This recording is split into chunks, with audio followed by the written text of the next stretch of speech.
आपदामपहर्तारं दातारं सर्वसम्पदां लोकाभिरामं श्रीरामं भूयो भूयो नमाम्यहम्। धर्मात्मा सत्यसन्धश्च रामो दाशरथिर्यदि पौरुषे च प्रतिद्वन्द्वः शरैनं जहि रावणिम्। Okay, so welcome back to the continuation of exploration of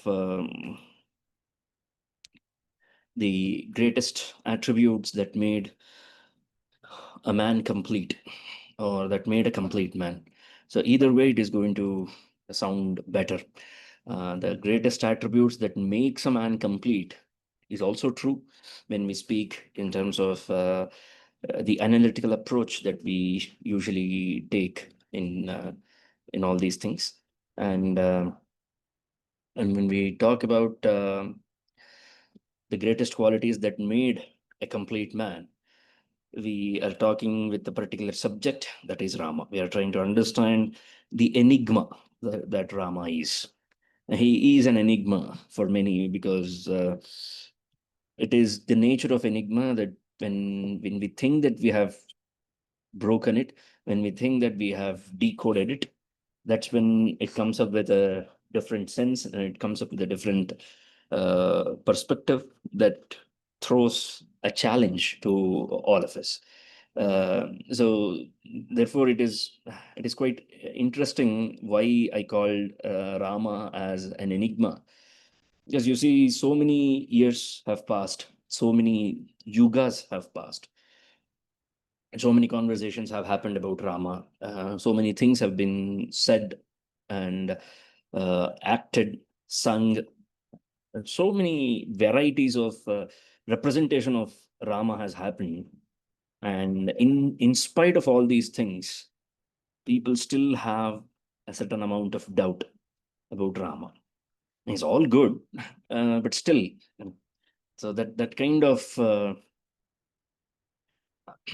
that little bit more, where we come from an era where we feel that 99.9% is also good enough, or 99.1, if it kills 99% germs, then we would consider it to be the best available in the business, isn't it?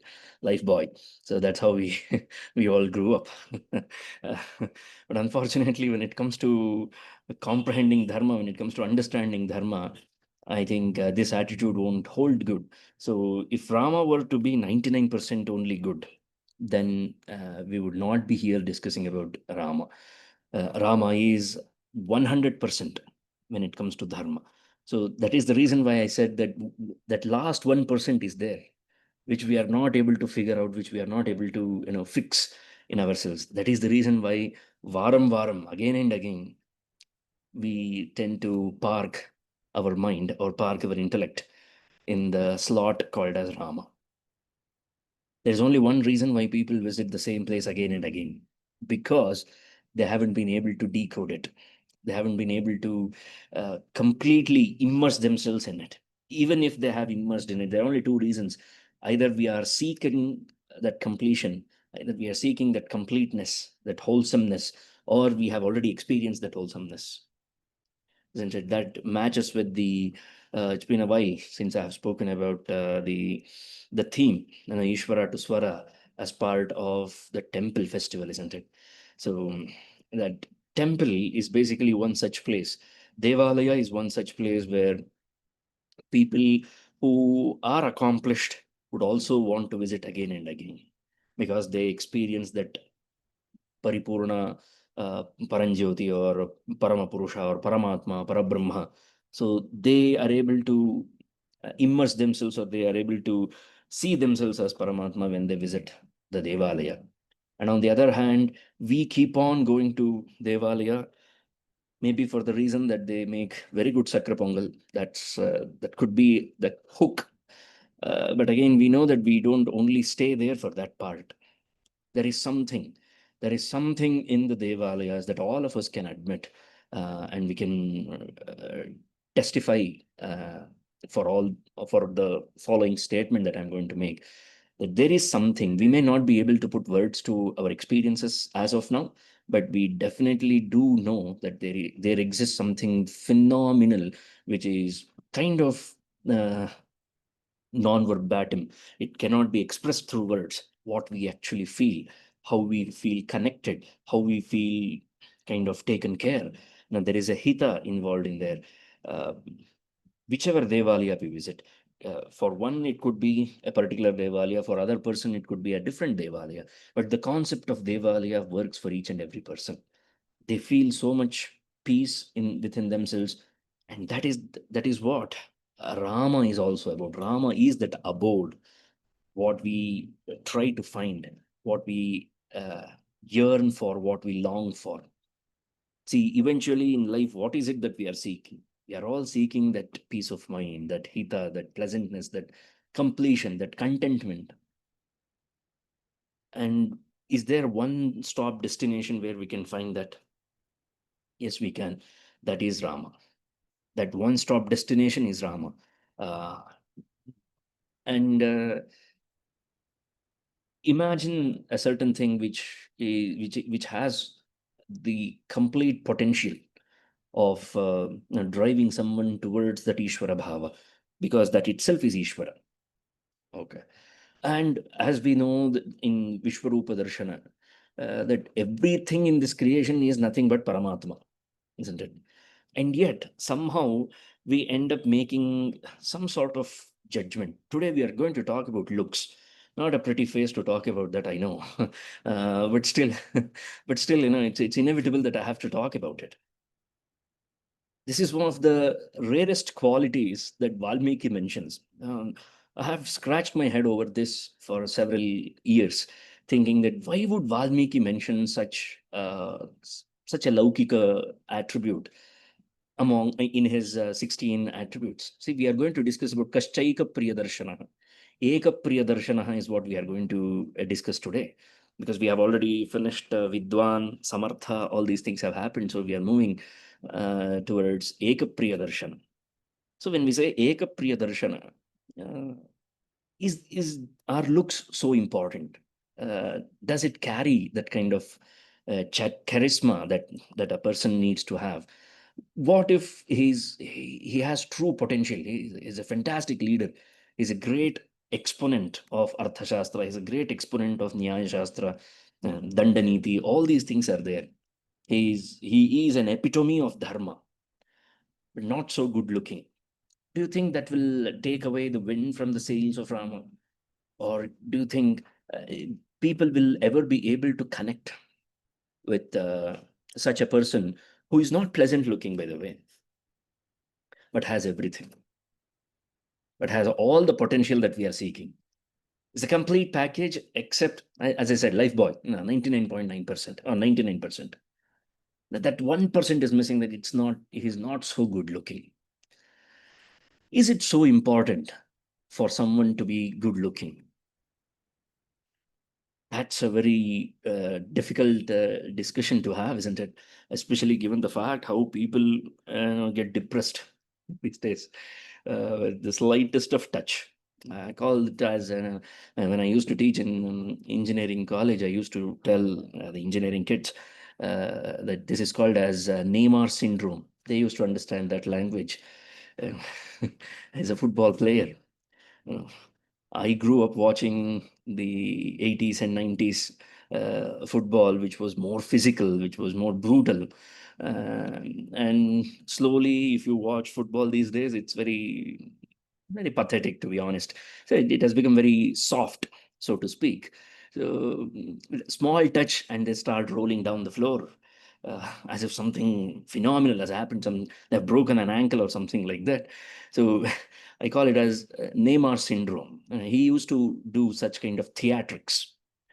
So what does it denote is a simple thing is sufficient for us, and then we fall down, we roll out completely. It goes on to show that there is something is lacking within us, something inherent is not there within us, which otherwise would have given that push, that potential, that identity, and all these things.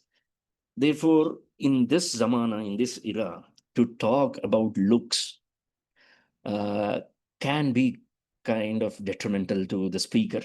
But this speaker is used to such kind of uh, uh, threats. So I'll go ahead and I'll table my point, table my argument on why exactly Valmiki had to mention Eka Priyadarshana.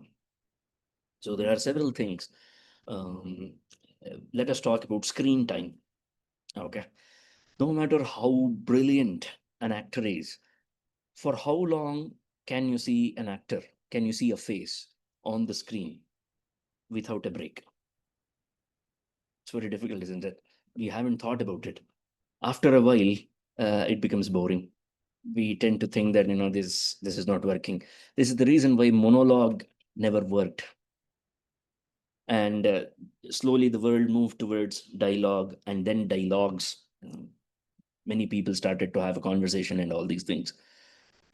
So it is something which is deep down, which actually gets reflected on the face, which makes them pleasant to look at.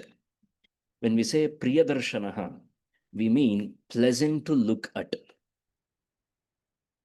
Dhanyah khalu mahatmanaha is how Dasharatha describes his son when it was inevitable for Rama to leave for forest. This is how Valmiki has spoken through Dasharatha. And Dasharatha says that I think the true blessed ones are those who are in the Aranya, who are living in the forest, who get a chance to take a glimpse of Rama every day. And every time when Valmiki had to describe Rama, he would say, Somavat Priyadarshana. That is his favorite line of describing Rama. Somavat Priyadarshana. So if we want to understand the concept of Priyadarshana, then there is only one way or one example, one analogy that we can relate or correlate ourselves with the concept of Priyadarshana, and that is Soma. Soma refers to Chandra, Apurna Chandra, yeah, Chaudhary ka Chand, whichever Chand you prefer. So when we take a look at the moon, no matter whatever the stress we might have of the entire day, it just vanishes. Unfortunately, we forgot that what an instrumental role Chandra used to play in our childhood, if you remember. And that childhood is dead now. That sort of childhood is dead now, isn't it? Every time the mother or the grandparent, grandmother, whenever they had to feed a child, they would show the moon. That was the most famous thing, and it was the accepted practice across the globe, at least across Bharatvarsha. Show the moon. Why show the moon? Because that pleasantness is there. Not only that, there is also a hidden meaning behind it. He is considered as Oshadhishaha. Chandra is called as Oshadhisho Nishapatihi. He is the Adhipati for all the Oshadhis. It is the Oshadhis that we are consuming. So there is a deep connection there. If I have to consume my food, wouldn't it be better to acknowledge it when I take a look at the master who has provided this food to me? So that also played a significant role. However, it was not just a trick, just another trick in the book to ensure that the kid eats. It had a different mindset completely behind it. So the point that I'm trying to make here is Somavat Priyadarshana is how he was described. Uh, Rama was always described by Valmiki, and he doesn't miss out on any opportunity that he gets in order to describe Rama as Somavat Priyadarshana. The word Soma is not only found in Ramayana, but in the same sense, a person who is pleasant to look at is also given a particular word in the Upanishads. Okay. Somya is the word that is used in the Upanishads, not Saumya. Saumya has got a different meaning. The word is Somya. The way we have to understand that word Somya is Somavat Priyadarshanaha. That is how the Bhashakaras have also defined it.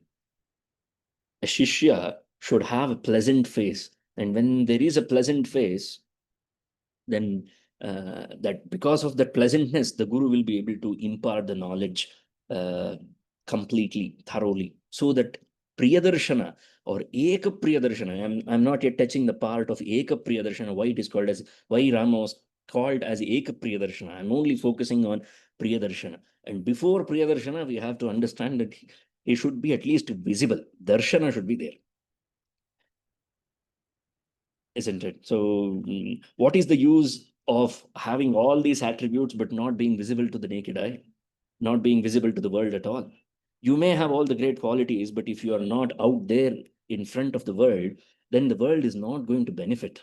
If the Uddesha, if the Sankalpa is Martyavataras Martya Shikshanam, if this is the Sankalpa, then isn't it obvious that we need to kind of understand that they have to be present amidst the world? So that part is very clear. Whenever it was reminded to Rama that you are the Parabrahma and all, Atmanam Manusham Manye Ramam Dasharathatmajam was his response.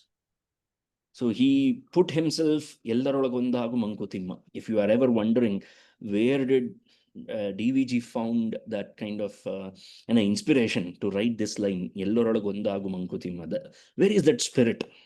If you ask, you see both these stalwarts that we have, the two major pillars of Bharatiyata or Bharatiya Samskriti, Rama and Krishna.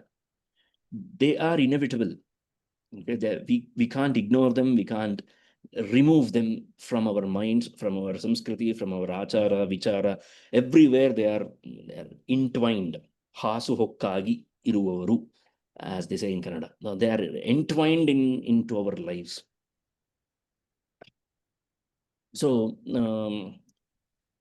when if this is the sankalpa that Paramatma had, that I have to be setting an example to the world on how to conduct oneself in the path of dharma, then he has to be amidst the people. You can't stand atop a hill and preach people that follow dharma.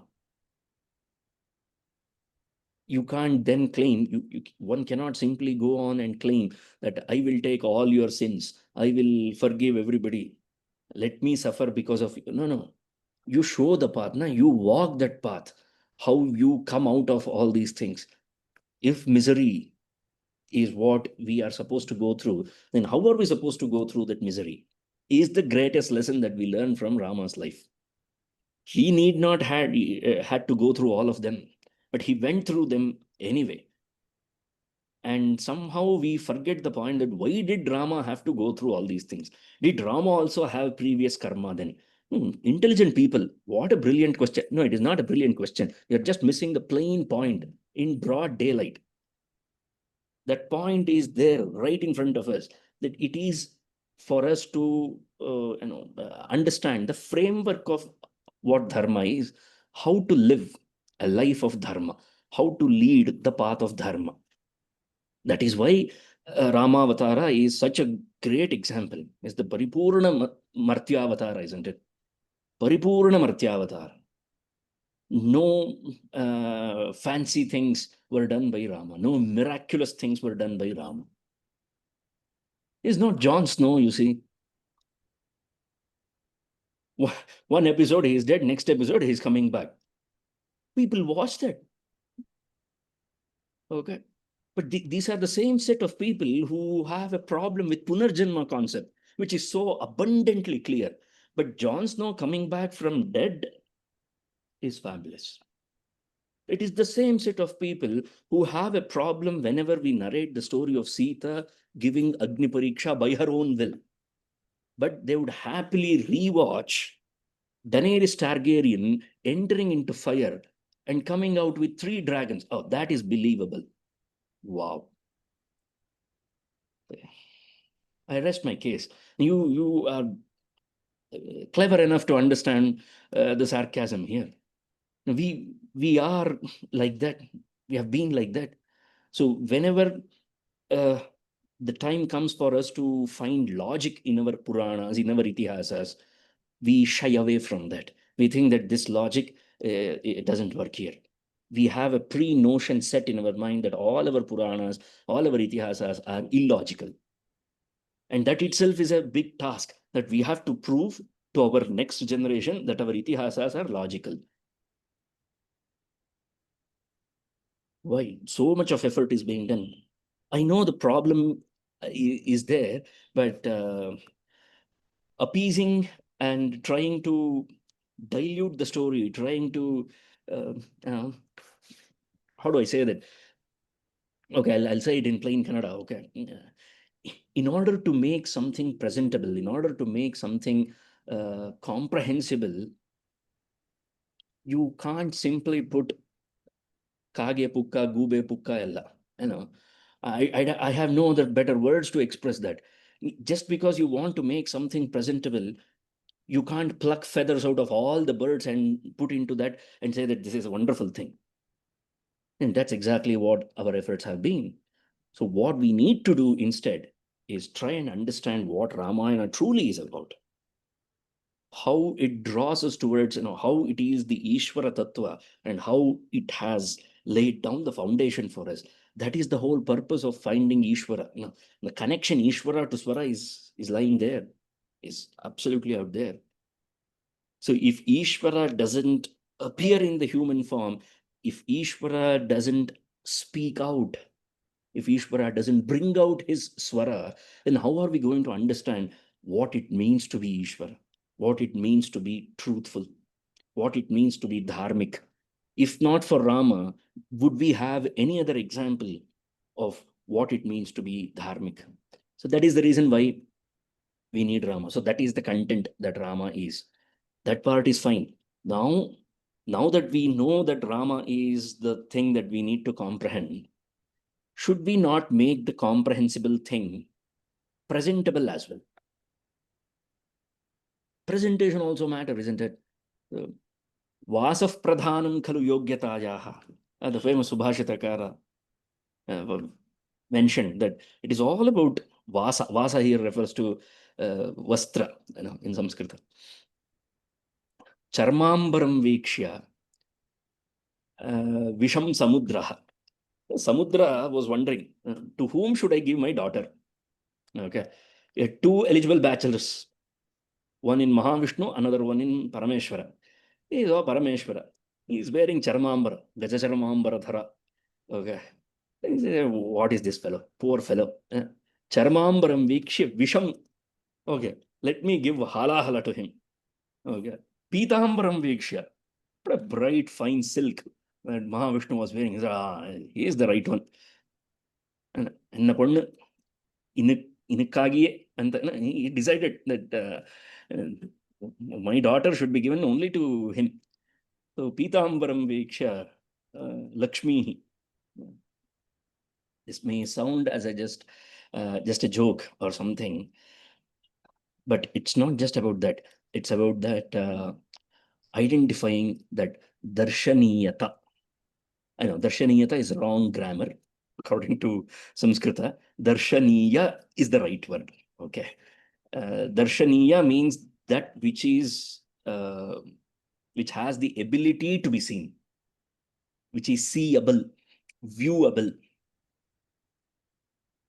If you ask someone to send a photograph of some document, and if that photograph is kind of shaken while taking, their hand was shaken, and the photo has not come out clearly, then would you not ask for something? Send me a viewable picture. Generally, now we understand that the picture has to be viewable. That is the first qualification. Darshanaha. Darshanaha here refers to Rama should be viewable. We may have the concept of dharma. Okay. The qualities that he asked, there was a specific reason why he asked Kaha. Is there a man in this era was specifically designed so that he becomes presentable. He also needs to be presentable to the world.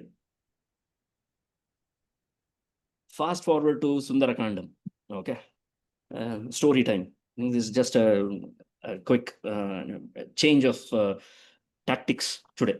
Oh, I love that. I keep changing the tactics so that nobody should get used to it. And this is only boredom. Half an hour he explains what the guna is, and the remaining half an hour it is about the story. No, we will keep changing that.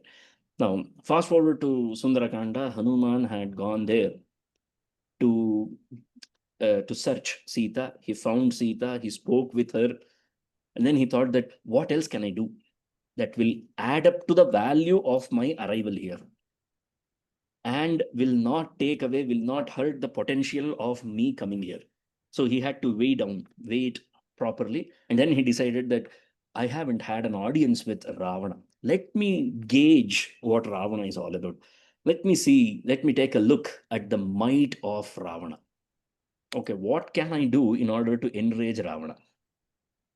Shighrakopahi Rakshasaha. So they get very soon they get agitated. It's a popular trait of people like Ravana, or Ravana's supporters, Ravana's sympathizers, Ravana's Bandhu Bhaginis, Ravana's Dayadis. They all are of the same category. Quick agitation. So he did what he does best. So he destroyed the Ashokavanam, and it caused shoka to Ravana and Bauklagaya, as they say in Hindi, and he couldn't know what hit him. And finally, you know the story. Fast forward to that, he was finally captured. He was not supposed to be captured. Foolish fellows. Only Indrajit understood that. Indrajit used that Brahmashiraha, he captured him. The Rakshasas, such a foolish bunch of people, I tell you. After he has been, kind of tied down by the Astra, because he accepted that only because it is Brahmastra. He wanted to respect Pitamaha. He did not want to respect Indrajit or anything. Hanuman was invincible at that time. He mentions that, he says that, and I'm only accepting to get myself tied down, even though I have the Vara. I have the boon that nothing can actually bind me or tie me down, but I'm still going to accept this because of two things. One, I have to show my reverence to this Astra, which is nothing but Brahmastra given by Pitamaha. Secondly, it gives me an opportunity to have an audience with Ravana. Yeah, he was walking, and the Rakshasa sum nirbeka bedva. They did not. Chup nahi rahe. They wanted to show that we are the ones who captured. This is exactly what happens in corporate as well, isn't it? A project has stuck at a very, very crucial stage. आगे नहीं बढ़ रहा है. And finally, they bring in a master coder. Okay. He gets it done. But when the time comes for presentation, everybody wants to pitch in into that Google document. I did this. So that's exactly what the Rakshasas also did. They said that we caught him. We caught this monkey. So they all tied him again. So that released him. Indrajit saw that. He was embarrassed. Like, "Kya karte ho aap log?" He was like, these people, they don't understand. And finally, he was brought down, presented in front of Ravana. And there comes the iconic line that Hanuman told when he saw Ravana for the first time right in front of his eyes. See, two ways of reaction. Sugriva could not hold back his anger when he saw Ravana for the first time. You know that famous story. He jumped from the place he was standing, he jumped at Ravana, and they fought for a while. And Sugriva was actually he fell unconscious. And these people were found in Dharma Sangata. Hanuman was looking at everybody like, see, if I go and help, then Sugriva will feel kind of embarrassed. How dare you help me? Do you think I'm incapable?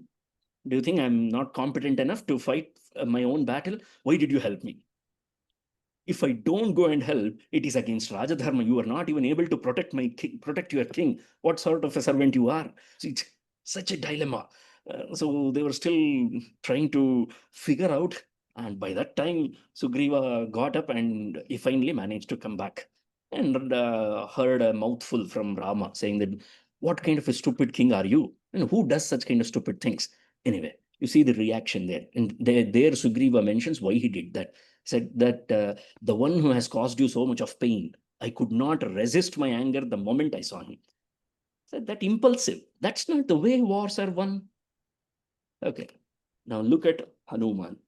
This is why he is, Buddhiman. Okay. In the first chapter of Sundarakanda, Matir Buddhir Matir Dakshim, So the four things, like how Hanuman had, he who has all these four abilities, he is invincible, is how he has been compared. Let us see how his interaction goes with Ravana. He sees Ravana for the first time. He also has the same anger. It's not like Hanuman did not care about the pain that Ravana has caused to both Rama and Sita. He has the first-hand information because Sita herself has narrated what all has happened, and he has witnessed it with his own eyes, what kind of torture Ravana gives Sita on a daily basis. In spite of all these things, he had the vision, he had that patience, he had that moment of wisdom to see things as it is. Okay, that is what buddhi is all about. Okay, buddhimatam varishtham. Why do you think he is called as buddhimatam varishtham? Manojavam mardotulya vegam jitendriyam buddhimatam varishtham. So each and every word has got a significant value there when we describe Hanuman. So this buddhimatam varishtham, he saw Ravana and he mentions that ahorupam. See, first point that he mentions is ahorupam. Oh, what a figure! What a stature that Ravana is. Valmiki describes that when Ravana sat down on the throne, he looked like an Indranila Parvata. He looked like a mountain. Okay, and the kind of uh, the the battle wounds that he was carrying from that famous Devasura Sangrama, Airavata had kind of poked him, and it had created a sort of white sort of thing on his chest. And it looked like from a mountain, a river is flowing. Uh, that's how Valmiki describes. Beautiful. Sorry, I'm at the end of the day, I'm still a literature guy. I can't help myself but appreciate these kind of things that Valmiki has done. What a great service Valmiki has done, by the way, by just giving us this picture of Ravana. When Hanuman saw Ravana, he said, Aho Rupam. First thing, Rupam. Aho Dhairyam. The way he sat there, uh, undisturbed, unperturbed, unshaken. That's the stature in which he sat. Aho Rupam, Aho Dhairyam. Aho Tejaha, Aho Dyutihi. Okay. And then he mentions, Yad Yadharmo na Balavan. The only thing that is missing in Ravana was lack of dharma. If only adharma was not predominant in Ravana, Syadayam Rakshaseshwaraha, Syadayam Suralokasya, Sashakrasyapi Rakshita. And he could have ruled, he could have truly been the king, the caretaker of this entire creation. He had that ability in him. The only thing that he lacked was he did not have dharma. You see, it's so simple. Dharma is so simple that it can render such a great physique, that such a great personality like Ravana's utterly useless. So now we know where the money lies. Now we know where the buck stops. The buck stops at dharma. If there is dharma, then everything is there. If there is no dharma, then even if by having such kind of a stature, Ravana was of no use. Okay. So that darshaniyata was there. In him also there was darshaniyata. Nobody describes that darshana. Now we move on to the priyadarshana part. Now I have given you a comparison that he says that both Rama and Ravana had everything in common. Rupa, Dhairya, Tejas, Dyuti, all these things are common. The only thing that differentiated them is one was an epitome of dharma, another one was an epitome of adharma. Right? Such a contrast he has shown. So that is the darshana part. Even though the darshana was similar, but nobody was priya darshana like Rama. Ravana was also darshaniya. There's a beautiful analogy that Valmiki gives. He compares Ravana's brilliance, Ravana's radiance to that of fire. Okay. Usually Agnirmana Vakaha, famous example in Samskrita Shastra, in our Shastras, in Samskrita Bhasha. Agnirmana Vakaha. Benki Kanaya Huduga Anta. In Kannada, when we speak, if we have to describe somebody, we say that he is fire. Not Pushparaj, but even otherwise. Before Pushparaj became famous, we had this line in our Shastra, Agnirmana Vakaha. It's a very famous expression. Okay. In northern part of Karnataka, you hear this even more. They say Benki Brigali. It's a very common term that is used across the northern parts of our Karnataka. Anyway, coming back to the point. So Valmiki also described Ravana, equating him with fire. The only thing he said was Chitagni. I don't know how many of you have witnessed it, but you should see how Chitagni burns. Oh my God, you can't stand in 1 feet distance in front of Chitagni. It is magnificent. If you just have to take a look at only the brilliance, the radiance, the heat it generates, the kind of majesty it brings. But it is of no use, isn't it? It is not that you are able to offer something to the Devatas. It is not something that can purify things, right? So Chitagni is how Ravana is compared. Whereas Rama is considered as Priyadarshanaha, Somavat Priyadarshanaha, just like the moon.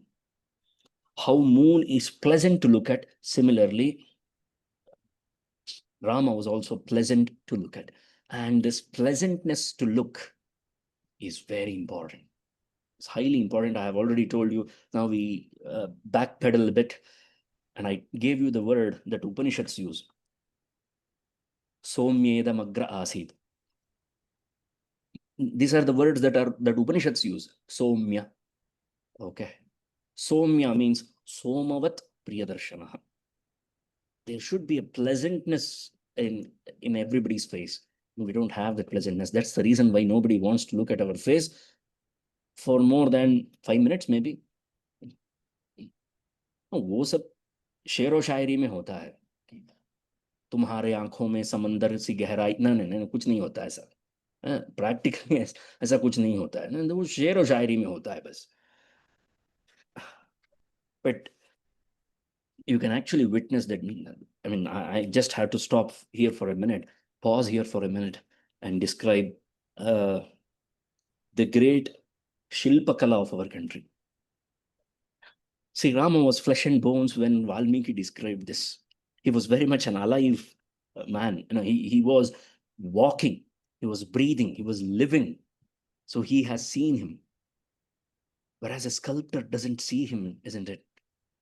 But to bring out that essence, to carve those eyes, how many temples, how many idols do we have to give as an example to bring out that, that power, that radiance, that brilliance, that pleasantness in the eyes of Perumal? That is fabulous. They may have the tall buildings, everything looks the same, I tell you. It's boring.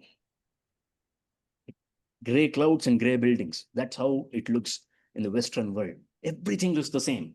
But look at our architecture, not just the outer architecture. Look at the idols. You take 2 examples.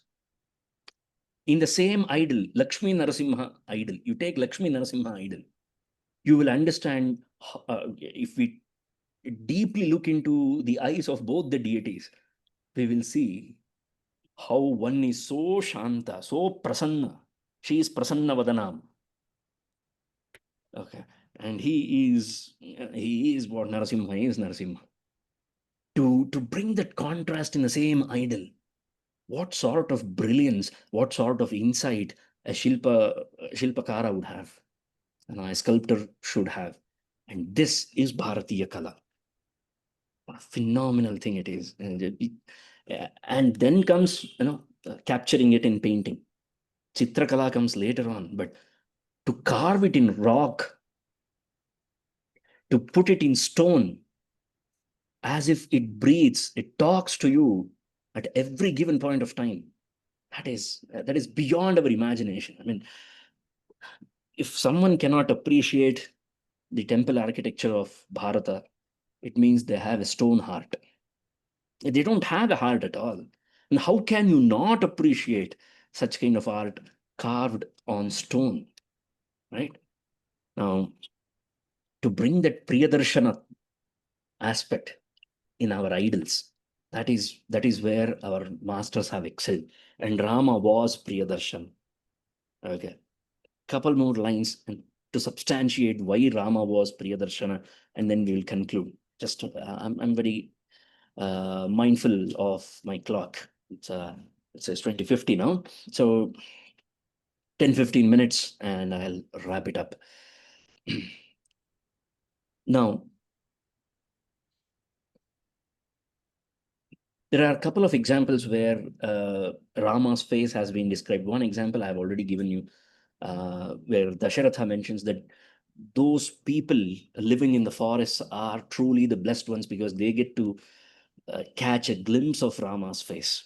Okay, Dhanya Kal Mahatmano Yevane Evanam Prativasanti, because they get to see Rama on a daily basis.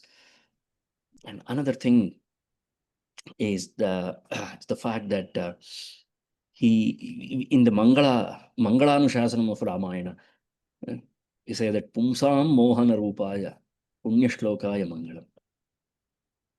Krishna was himself given the name Mohana. So we don't even have to go to that subject, because in a couple of days we are going to have Janmashtami. So while we are gearing up for that, he was called as Pumsam Mohana Rupaya. Anybody would just get mesmerized by the look of Rama.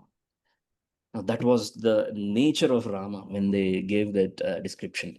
Another famous, one last famous, this is the thing that I just remembered. I saw Eka Priyadarshanaha 2 minutes before logging in. I saw what all things can I recollect today. The one famous Tyagaraja Kriti, Alakalallada Gani. That's the I'm very poor in Telugu.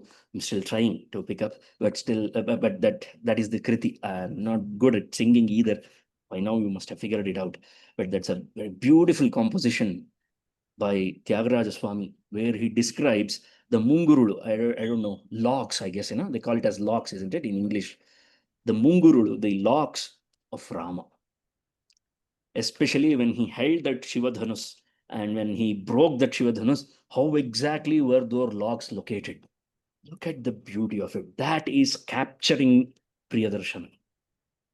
Even when he was actually putting so much of effort in breaking down an arrow, his face looked so pleasant that we can't remember Rama's face any other way.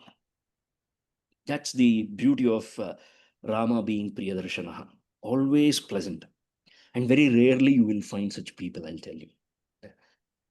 Very rarely. It's impossible almost to find such people who will always have that pleasantness, that smile. You look at them and you forget, what did I want to ask them? You forget. This is what most of the times, this is what usually happens when we visit temple, but we don't know how to express it. We go there wanting to ask so many things.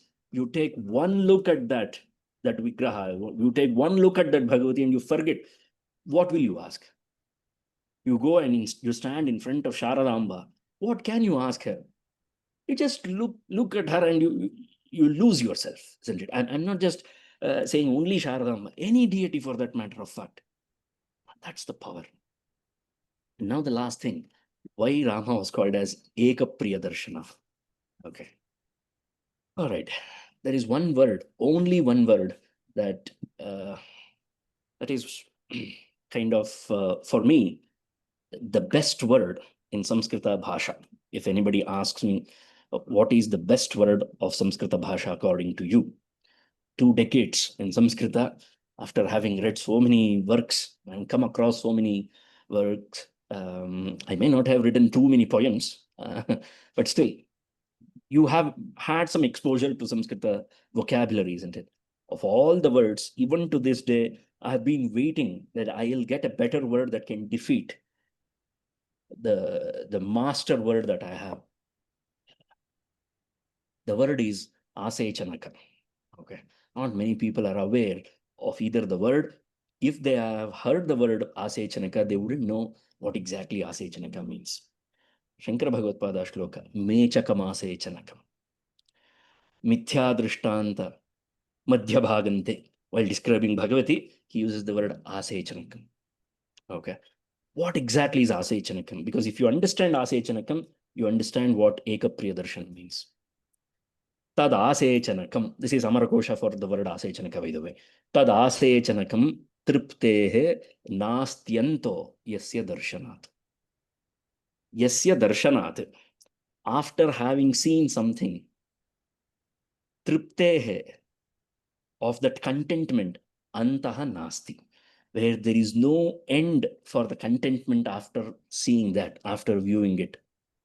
No matter how many hours you see it, if there is no end to the contentment that the bliss that you are generating, that is called as asechanaka. Rama was asechanaka. That's why he was called as ekapriyadarshana. In one word, Valmiki captured this idea that he should be asechanaka, he should be ekapriyadarshana. Here is where actually I feel that all of them, all three commentators, they have tried their best to bring out the essence of Eka Priyadarshana in their commentary. Okay. But Govindaraja excels here because it has been 2 or 3 classes where I've been quoting all three commentators. So one might start to feel that I'm more biased towards Shiva Sahaya's Ramayana Shiromani or Ramayana Tilaka. And I've always kind of been critical of Govindaraja because Govindaraja is a hugely popular commentary. It's a Sampradayika commentary, they say. Okay. So I have nothing against Govindaraja, by the way. Wherever, whichever part is brilliant, you call it brilliant. That's all. So he says that why exactly Valmiki has posed this question of Ekapriya Darshanaha is because there should be Ramaniyata. Okay, let us end with Ramaniyata today. Okay, because Ramaniyata, according to Jagannatha Pandita, Panditaraja Jagannatha, okay, the greatest ever Samskrita critic, I tell you. Nobody had the kind of rigor to put forth Sahitya Shastra like Pandit Raja did. That is the reason why he is called as Pandit Raja. Anyway, no Vyakti glorification today. Coming back to Ramaniya, because he defined Kavya as Ramaniya. Ramaniya is the central theme, the concept of Kavya according to Pandita Raja. Anyway, coming back to Ramayana and Rama, they say that Kshane Kshane, what is the definition of Ramaniya, basically? Nayana Ramaniyavagittu. We use this word. Ramaniya is not a very unpopular word. It's a very famous word. Everybody knows that. What exactly is Ramaniya? Kshane Kshane yan navatamupaiti. Okay. Tadeva Rupam Ramaniyatayaha. Every moment, if something can bring that freshness, if something can bring this new feel, that is called as Ramaniya. Rama is Ramaniya. The fresh face that Rama had, whatever the stress we may have, it will just vanish. Just like how, parents usually forget all the day's stress when they take a look at their child's face, isn't it? Just like that. I do not want to live long enough. I mean it. I do not want to live long enough to change my line here, which I have just mentioned. The kind of bliss that parents get when they take a look at their child's face, to the kind of bliss people get when they take a look at their dog. I don't want to live until that day. Okay, it may be true to many people, but no. उठा ले रे बाबा उठा ले, उन्हें नहीं मुझे ही उठा ले, because I don't want to live that day. I don't want to see the daylight of that day to stand and say these words. No, I have nothing against dogs, by the way. I have immense respect for dogs, but they belong in the wild because they are wild animals. Okay, fine. So, you need to have a contrasting image as well to understand what is Eka Priyadarshana, isn't it? So that Ramaniyata should be there. And that Ramaniyata was present in Rama. Hindi में कहते हैं ना, कूट कूट के भरा है. That was Rama for. कूट कूट के भरा था उसमें. This Ramaniyata, this fabulous Ramaniyata, and probably this is what prompted a great Brahmagnani like Vishwamitra. Kausalya Supraja Rama Purva Sandhya Pravartate Uttishta Narashardula Kartavyam Daivamanhikam. So, in order to say this, he woke him up. Why would he wake him up? Not because Rama overslept. It's just the pleasantness of Rama's face that actually made even the great Vishwamitra to say these lines. Even the Brahmagyanis could not hold themselves back. What is the example for that? The example for that is Tyagaraja Swami. Hundreds of kritis of Tyagaraja Swami.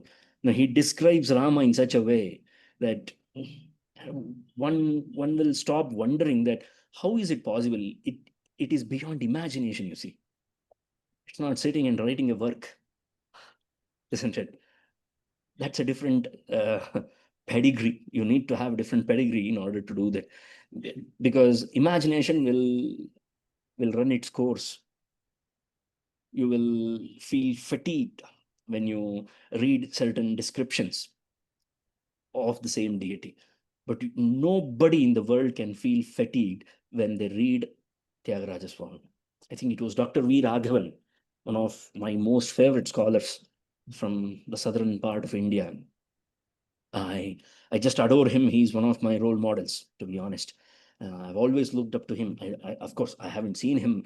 He is long gone before I was even born. But a phenomenal scholar, Dr. V. Raghavan, and the amount of work that he has done on music, dance, architecture, sahitya, arthashastra, phenomenal scholarship. So, in one of his works, he mentions that if there has ever been gold in a form of in a workable format, or okay, if there has ever been gold with nectar, okay, or honey, maybe gold and nectar put together, if there has ever been gold and nectar, it has been only in the words of, he says, Tyagaraja, Jayadeva, and Valmiki. That's his view, and I get goosebumps every time I read this. What a fabulous set of trinity he has created. We remember Jayadeva only for Ashtapadi, isn't it? But that is sufficient. You need not write 20 books to become great. 8 poems finished. That is sufficient. Because what matters is the heart that matters. That Eka Priya Darshana should happen here. What is the use of that famous Bhimsen Joshi has sung that, Pandit Bhimsen Joshi ji has sung that, Kangali Dyatako, Rangayana Nodada, Kangali Dyatako, isn't it? What is the use of these eyes if they cannot see the Eka Priya Darshana Sri Ranga? And I don't find any difference between Ranga and Rama, mainly because of the contribution of our Muthuswami Dikshit. So, he has brought out that juxtaposition of both these names. Maybe some other day I will tell you that. But yeah, the Ekapriya Darshanatva of Rama. When we read the descriptions of Rama, there are 2 descriptions that we find about Rama. And I'll tell you which one is more. First and foremost, it's foolish to compare both of them. But Narada describes Rama. Okay. It's a decent description. The best available description of Rama. You would have no idea who has done the best description of Rama. Hanuman in Sundarakand. Every inch of Rama he has described. He has not missed out on a single point. And you make a list of all the points mentioned about Rama, and then you study the Samudrika Shastra, which is a part of Jyotisha. You read it, you will have like, oh, framework. So for every Mahapurusha Yoga and for Mahapurusha Lakshana, in Brihat Samhita, we read Mahapurusha Lakshana. And in that Mahapurusha Lakshana, they mention so many qualities. Not a single attribute is missing in the description of Hanuman. In fact, you can draw further more from Hanuman's description and add it to, supersize or add it to enhance Varahamihira's Brihat Samhita. It's not the other way around. That is the kind of Priyadarshanatva or Eka Priyadarshanatva that Rama had. Even at that time, there is only one time where Valmiki describes that Rama became kind of unseeable to people. Okay, I'm just giving you a contrast as well. I know it's an emotional kind of ride. I don't know about you, but for me it has been like that today, because we are talking about Rama being Eka Priyadarshan. If we have ever experienced someone or something, maybe an idol, maybe a deity whom we have seen, and we cannot take that picture out of our mind. Our heart longs for it, to see it again and again and again and again. It's not that easy. It doesn't happen with people. And there should be something else. There should be something remarkably brilliant in them. Only then that draws us. And Rama was such a figure. Rama had that kind of ability. That is what prompted Dasharatha to say that Yascha Ramanna Pashyetu Yancha Ramo na Pashyati Ninditas Sabhave Loke Swatma Pienam Vigarhate. Whether Rama saw you or you saw Rama, it doesn't matter. That seeing is important. So that is the kind of aura that Rama had. And this is one of the greatest attributes that one can have, because not everybody can have this. This comes by possessing all the remaining characters, or by possessing all the remaining attributes to its fullest potential. Only then this kind of aura will come. Makeup लगाने से थोड़ी आएगा, नहीं आएगा. It doesn't come like that. We can put a mask, but still it will not be sufficient. We can put 100 masks, it is still not sufficient. It comes naturally. It is inherent. It is inbuilt for Rama. That is why Valmiki mentioned it as one of the major attributes, that a person should be blessed with such kind of, a natural aura of sorts.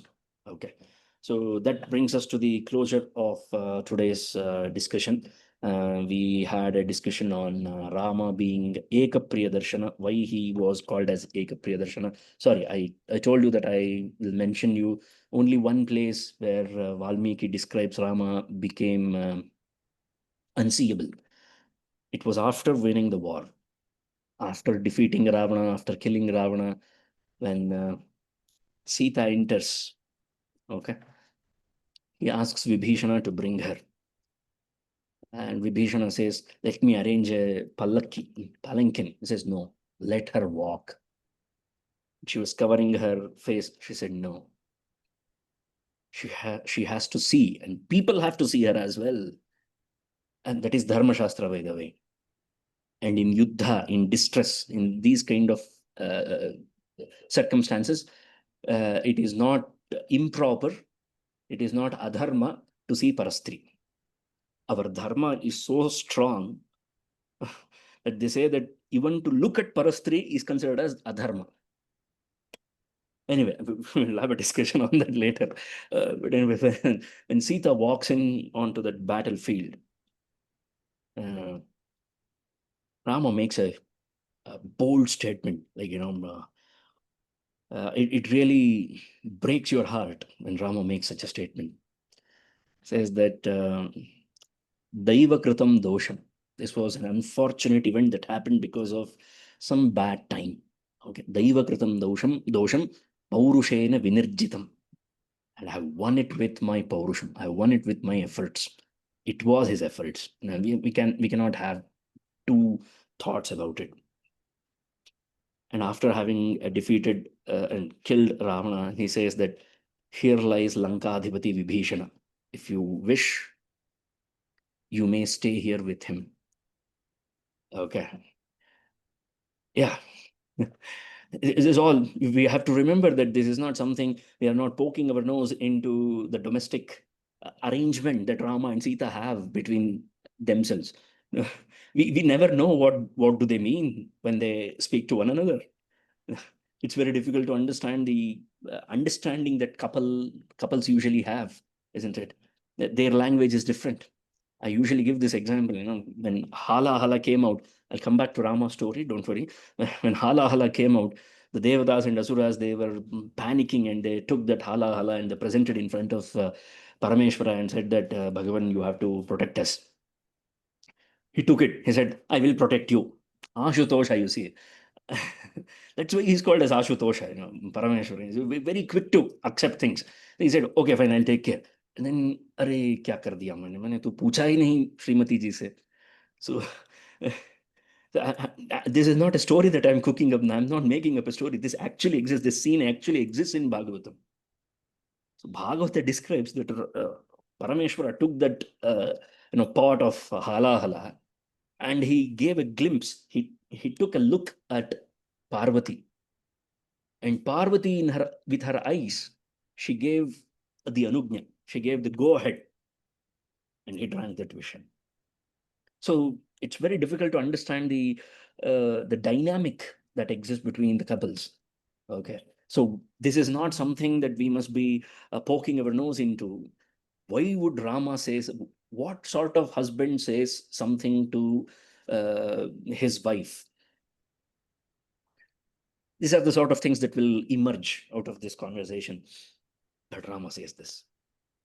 Okay. Here lies Lankadhipati Vibhishana. If you wish, you may live in this city. Here is the man who brought the army of Vanaras to help me in order to conquer this land. Sugriva, if you wish, you may go with him. Here is Lakshmana. Here are all the other warriors. You may, if you wish, you may go with anybody. A phenomenal statement to make, isn't it? This is Hridaya Vidravaka, truly. This breaks the heart. At that time, and Sita said, she understood. She said that I'll prove that I have not even thought about any other man apart from Rama. That's when she decides to step into fire. Okay, not because Rama said these things. Oh, these words were sharper than fire. These words burned her. No, come on. Keep your poetry to yourself. This is Rama and Sita that we are talking about, who understood each other, even when they were far away from one another. Sita says one thing to Hanuman in her conversation, where she mentions that to kill Ravana is just my haath ka khel.